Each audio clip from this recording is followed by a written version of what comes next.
नमस्कार, आप देख रहे हैं सी न्यूज़ भारत और मैं हूं आपके साथ नंदिनी। वक्त हो चुका है न्यूज़ बुलेटिन का। इस बुलेटिन में हम जानेंगे कहां कांवड़ियों के लिए आयोजित किया गया शिविर, कहां कार फूके जाने पर पीड़ित ने की कार्यवाही की मांग और साथ ही जानेंगे कहां एक हवेली में पकड़े गए युवती और युवक मौके पर पहुंची पुलिस कर रही है पूछताछ। आइए इन तमाम खबरों पर करते हैं विस्तार से चर्चा। औराई क्षेत्र के घोसिया में हिंदू युवा वाहिनी के तत्वाधान में निःशुल्क कांवरिया सेवा शिविर का आयोजन किया गया, जिसमें कांवरियों को भोजन, नाश्ता तथा उनके लिए गर्म पानी, कुछ दवाइयां इत्यादि की व्यवस्था की गई। कांवरिया सेवा शिविर का आयोजन हिंदू युवा वाहिनी के जिला संयोजक ऋषि शुक्ला के देखरेख में संपन्न हुआ। सावन माह पवित्र माह में सावन के समय जितने भी शिव भक्त जाते हैं कांवड़ लेके प्रयागराज से इलाहाबाद और प्रयागराज से वाराणसी तक, इनका इतना अटूट तपस्या और इतनी लगन से बाबा विश्वनाथ के यहाँ ये लोग जाते हैं जल चढ़ाने के लिए। इस पतित पावन माँ गंगा का जल लेके प्रयागराज से वहाँ जाने का मेन उद्देश्य ये है कि बाबा भोलेनाथ का एक सनातन धर्म से एक प्रथा आ रही है, चली आ रही है, बाबा का सेवा करना, बाबा को प्रसाद, बाबा का जल अभिषेक करना। इस कार्य में लाखों कांवरिये जा रहे थे। हम लोग विचार में आया हिंदू युवा वाहिनी की तरफ से कि इन सभी भक्तों का हम लोग सेवा करें और यहाँ हम लोग लंगर लगाए हुए हैं। सुबह 9 बजे से रात्रि 10 बजे तक सभी कांवरियों को हम लोग सेवा कर रहे हैं। पैरों में जिसके छाले पड़ गए हैं उनको दवा दे रहे हैं हम लोग और पैरों को धोआ जा रहा है। तो मिला के सनातन धर्म का कार्य हम लोग प्रचार प्रसार कर रहे हैं। भोलेनाथ की कृपा सभी बनी रहे। हर हर महादेव। भदोई से सीनू संवाददाता प्रदीप दुबे की रिपोर्ट। भदोई के औराई थाना क्षेत्र के घोसिया के वार्ड नंबर 8 में 29 जुलाई की रात में अराजक तत्वों ने घर के पास खड़ी एक कार को फूंक दिया, जिससे कार का आगे का हिस्सा जलकर खाक हो गया। पीड़ित ने इस घटना की शिकायत करके आरोपियों के खिलाफ कार्यवाही की मांग की है। मेरा नाम जाफिया बेगम है। वार्ड नंबर 8 में पच्चूमाला घोसिया के रहने वाले हैं। मेरे गाड़ी में आग लगा तो हम बालकनी पे उठे थे टहलने के लिए, पेट में दर्द था तो हम देखे कि आग कोई लगा रहा था तो हम आवाज़ दिए बहुत तेज़ थे। तो 2 लोग सामने भागे, 2 लोग इधर, 2 लोग को हम पहचाने, 2 लोग को नहीं पहचान पाए। और तब फिर अपने आदमी अपने देवर को उठाए, आवाज़ दे दे के चिल्ला के। मोहल्ला से 3 लोग निकल के ताकने लगे। तब गए आदमी लोग आए नीचे तो समरसेबुल चला के पानी, तब बगल वाला दरवाज़ा बाहर से बंद लोग कर दिए थे, कुंडी लगा हुआ था। तब जब दरवाज़ा देवर पीटने लगा तब बाहर से खुला और सामने तब पानी डाल के सब बुझाए आग।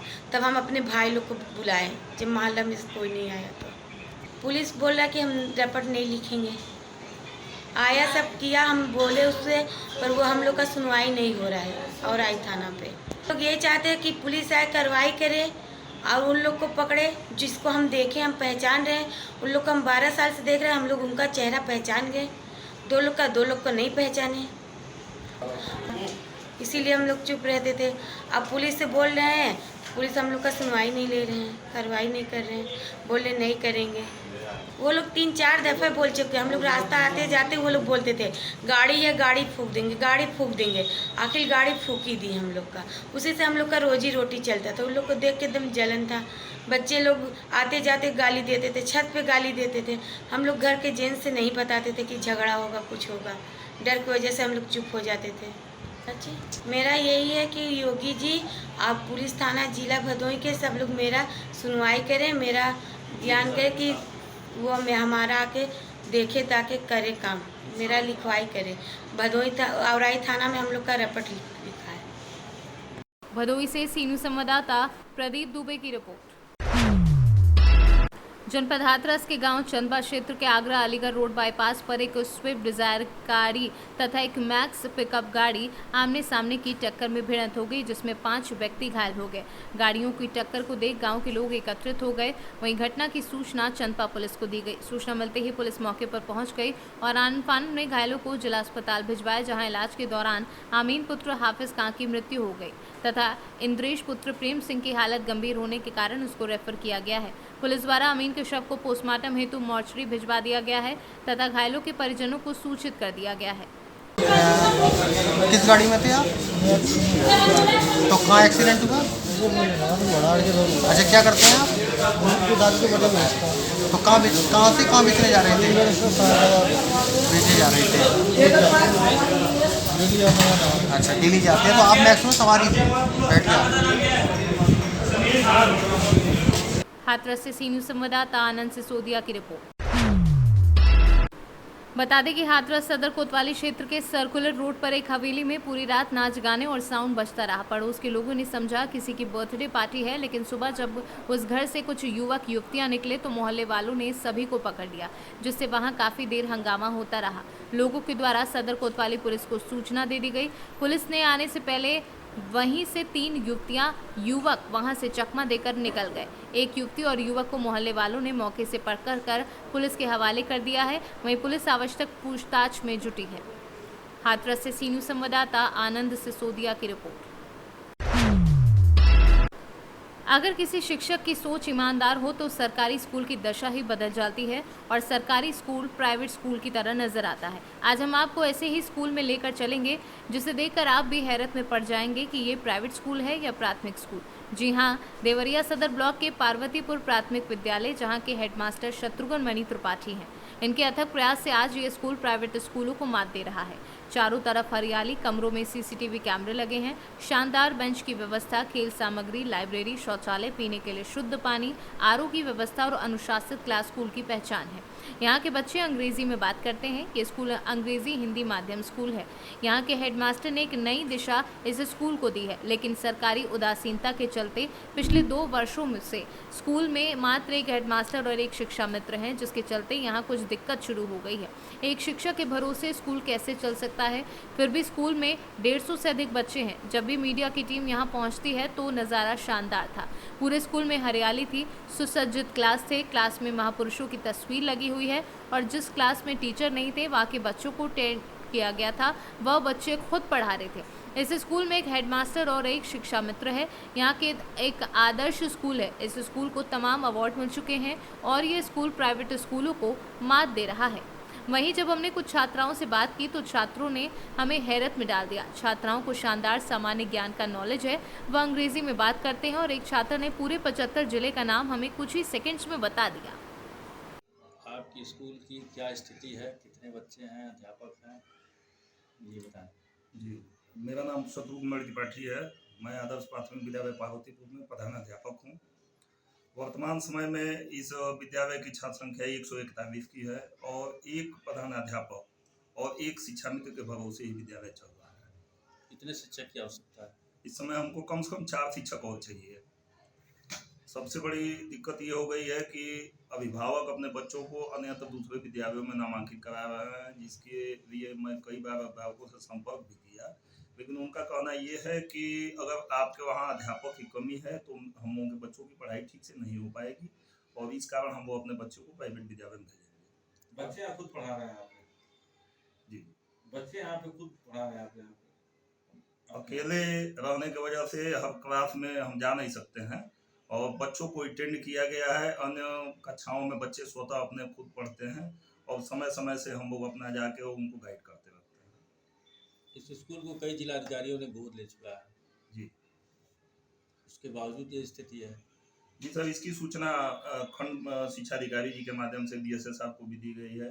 अन्य जनपद के और भी बड़े जो भी अधिकारी हैं यहाँ आ चुके हैं, उनसे भी अध्यापक की मांग की गई है, लेकिन बड़े कष्ट की बात है कि इतने कहने और सुनने के बाद भी अभी तक किसी अध्यापक की व्यवस्था नहीं हो पाई और विद्यालय टूटने की स्थिति में आ गया है।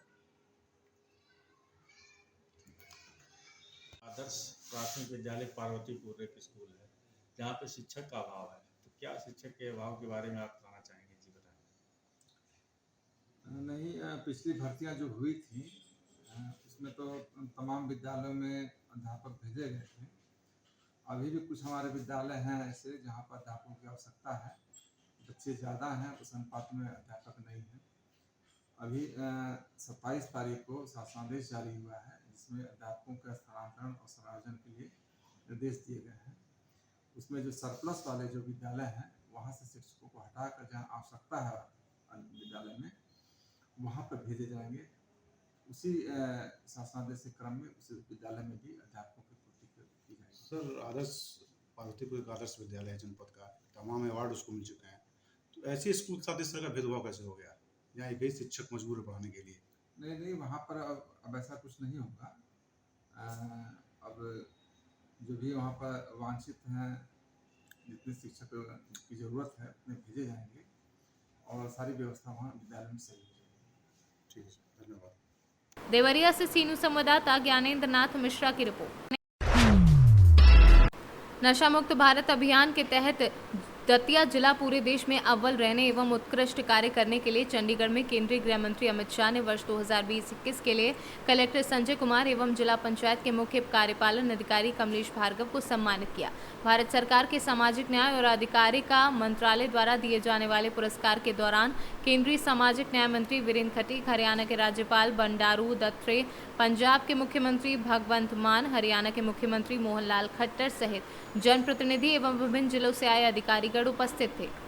तो एक बार फिर से हम लोग लाइव हैं आज चंडीगढ़ से, एक बार फिर एक नेशनल अवार्ड के साथ। हमारे साथ हैं collector sir Sanjay Kumar sir.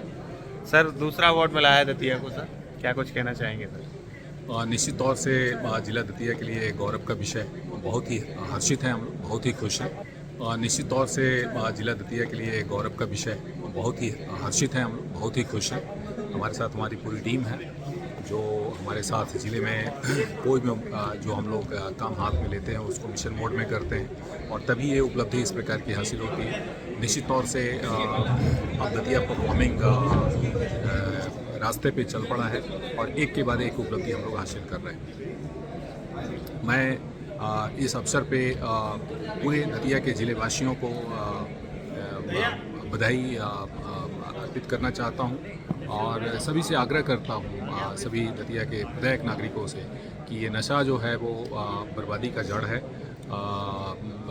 इसके खिलाफ जो युद्ध है वो सबका युद्ध है, ये जन जन का युद्ध है। जैसे पिछले 2 सालों में दतिया में हम लोगों ने सबके सहयोग से, इसमें हमारे आंगनबाड़ी से लेकर के ग्राम पंचायत से लेकर करके सभी जिला अधिकारी, क्या ग्रामीण क्षेत्र, क्या नगरीय क्षेत्र, सभी ने एक आंदोलन की तरह हमारे गैर सरकारी स्कूलों के, सरकारी स्कूलों के तमाम स्टेक होल्डर्स हमारे इसमें सहयोगी रहे और सबने मिलकर के इसको जन आंदोलन बनाया और पूरे देश में दतिया का जो काम था उसको सराहा गया और हम पूरे देश में अव्वल रहे।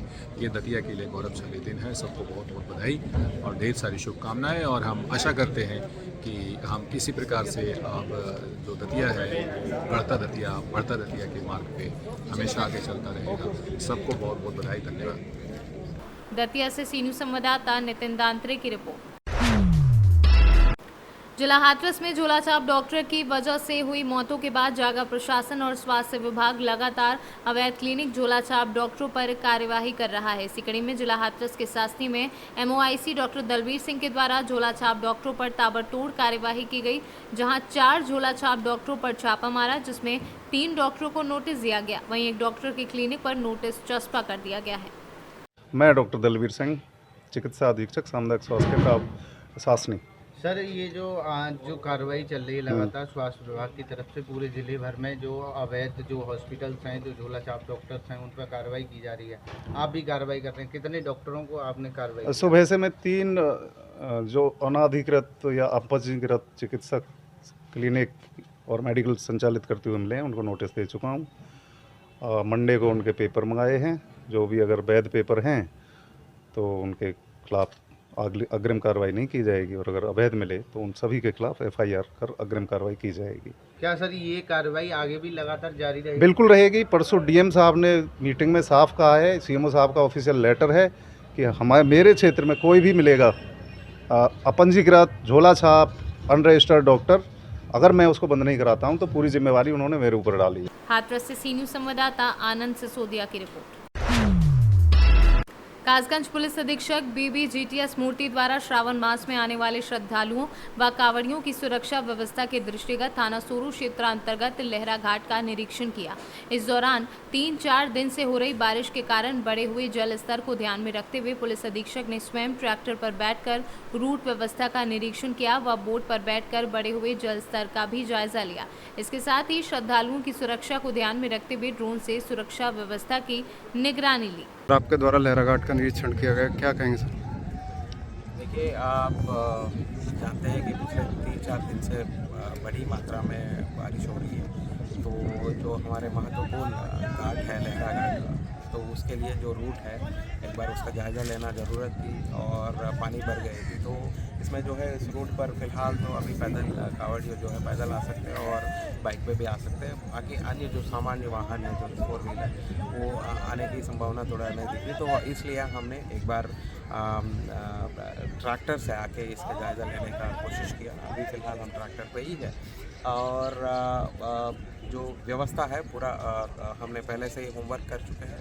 जितने भी जो बारिश की वजह से जो पानी का स्तर जो बढ़ी है उसके मुताबिक जितने भी दुकानें हैं वो पीछे आ चुके हैं। उसके अलावा जो बैरिकेडिंग हो या लाइटिंग हो या अस्थायी रूप से शौचालय हो वो बन चुका है। जगह जगह पर हमारे पिकेट बन चुके हैं। उसके अलावा जो मेन रूट है हमारे जो आगरा, कासगंज और एटा सोरो वाला जो रूट है जिस पर ज़्यादा मात्रा में कावड़ियों का चलना है और डाक कावड़ियों का भी, उनके लिए क्लियरली हमारा स्पष्ट निर्देश दिया हुआ है और एक लेफ़्ट लेन जो है कावड़ियों के लिए छोड़ा हुआ है।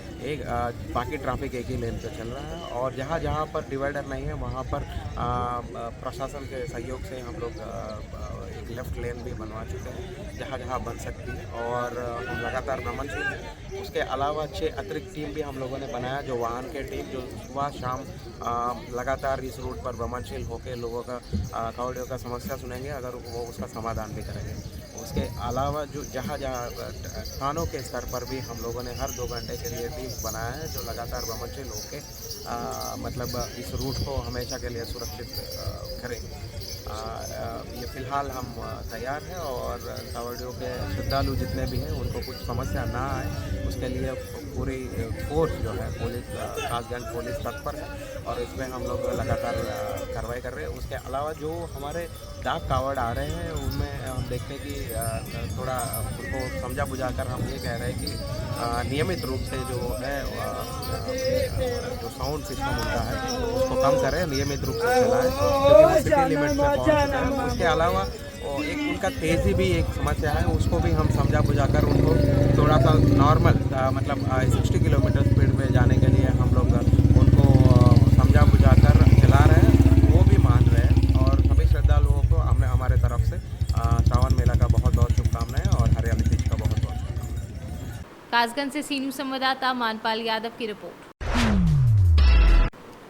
स्कॉर्पियो ने बाइक सवार को रौंदा, बाइक पर सवार मां, बेटा और पिता की मौत। देर रात सुपौल जिला के पिपरा थाना क्षेत्र अंतर्गत बिशनपुर NH 106 पर एक दर्दनाक घटना घटी। बता दें कि कमल देव मेहता, पत्नी सीता देवी, बेटा रविंद्र मेहता किसी मामले को लेकर पिपरा थाना में आवेदन देने के लिए जा रहे थे कि अचानक कटिंग चौक की ओर से आ रही तेज रफ्तार स्कॉर्पियो ने तीनों को कुचलते हुए रोड से नीचे जा गिरी। हालांकि ड्राइवर मौके से फरार हो गया है। इधर कमल मेहता, उसकी पत्नी और उसका बेटा तीनों की मौत घटनास्थल पर ही हो गई।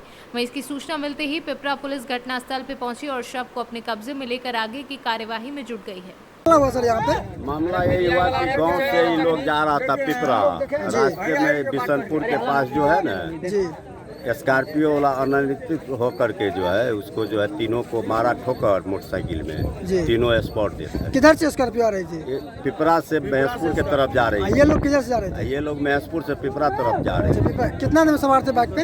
क्या कितने आदमी थे बाइक पे? तीन आदमी। 3 आदमी एक बाइक पे थे? एक बैग पे थे कि 2 बैग पे, ये हम लोग को पता नहीं। तीनों का सारा स्पॉट हो गया क्या? हाँ, तीनों स्पॉट डेथ हो गया। अच्छा, आप लोग रोड जाम किए हुए यहाँ पे? नहीं, रोड नहीं जाम किए। थाना प्रभारी आए हैं क्या? थाना प्रभारी पहुँचे हुए हैं, सिर्फ इनका एक परिजन आ रहे हैं जो जिला परिषद है गौतम मेहता। वो गाड़ी पकड़ा गया है जिस गाड़ी से? गाड़ी यहीं पर है। उसका चालक वगैरह कोई? नहीं, चालक वगैरह नहीं। कुछ पता चला सर गाड़ी के बारे में? गाड़ी जो क्या घटना हुई? यहाँ घटना 3 स्कॉर्पियो उधर से आ रहा है, पिपरा रोड से, मोटरसाइकिल कटिंग चौक से आ रहे थे जी। उसके बाद क्या हुआ? एक्सीडेंट हुआ, 3 एक्सीडेंट हो गए, मर गया। तीनों स्पॉट हो गया? स्पॉट हो गया। किधर से आ रही थी स्कॉर्पियो? पिपरा तरफ से। ये लोग कहाँ जा रहे थे? ये लोग पता तो नहीं था ये लोग कहाँ जा रहे थे। मोटरसाइकिल पिपरा की और कहाँ का रहने वाला था ये लोग? उसका कहाँ का रहने वाला? चिल्का पट्टी के रहने वाला। चिल्का पट्टी का। क्या नाम हुआ आपका? कमल देव मेहता। घटना वाला का नाम? सुपौल से सीनियर संवाददाता पंकज कुमार की रिपोर्ट। उत्तर प्रदेश के जनपद उन्नाव में कांवड़ियों पर उन्नाव पुलिस ने पुष्प वर्षा करके कांवड़ियों का भव्य स्वागत किया। शहर में सबसे अधिक कांवड़िए लखनऊ कानपुर नेशनल मार्ग के रास्ते शिव मंदिरों पर जाते हैं, इसलिए पुलिस प्रशासन इस मार्ग पर अधिक सतर्कता बरत रहा है। इन मार्गों पर जगह जगह पुलिस बल लगवाकर उनके कांवड़ मार्ग होने वाहनों की गति सीमित रखने का संदेश चालकों को दिया जा रहा है। 2 दर्जन से अधिक स्थानों पर बैरियर लगवाए गए हैं ताकि चालक वाहनों को तेज गति से न चला सके। हाथरस की घटना के बाद कांवड़ियों की सुरक्षा व्यवस्था और उन्हें दुर्घटनाओं से बचाने के लिए पुलिस प्रशासन द्वारा चौकस व्यवस्था की गई है। उन्नाव में जगह जगह फोर्स तैनात है। नेशनल हाईवे पर कई निजी संस्थानों में सीसीटीवी कैमरों द्वारा एसपी व्यवस्थाओं पर निगाह रखे हैं। अधिकारियों ने कांवड़ मार्ग पर जाकर भी व्यवस्थाएं देखी। कांवड़ियों की सुरक्षा के लिए पुलिस हाईवे पर भारी पुलिस बल की तैनाती भी की गई है। उन्नाव से सी न्यूज़ संवाददाता दीपांकर सिंह की रिपोर्ट। फिलहाल के लिए इस न्यूज़ बुलेटिन में बस इतना ही। देश दुनिया की तमाम खबरों के लिए देखते रहिए सी न्यूज़ भारत।